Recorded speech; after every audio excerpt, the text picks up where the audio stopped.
அரசு பள்ளி கல்லூரிகளில் நாப்கின் இயந்திரங்கள் காட்சி பொருளாக வைக்கப்பட்டுள்ளதாக வெளியான செய்தியின் அடிப்படையில் சென்னை உயர்நீதிமன்றம் தாமாக முன்வந்து விசாரணைக்கு எடுத்துள்ளது.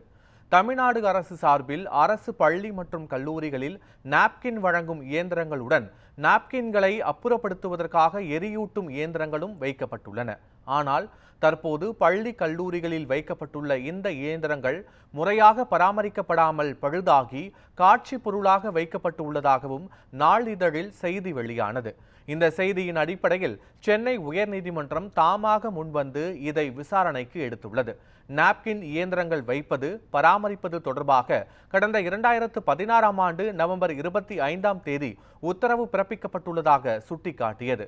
இதனால் சென்னை உயர்நீதிமன்றம் தாமாக முன்வந்து இதன் விசாரணையை செப்டம்பர் 12ஆம் தேதிக்கு பட்டியலிடுமாறு பதிவுத்துறைக்கு உத்தரவிட்டுள்ளது.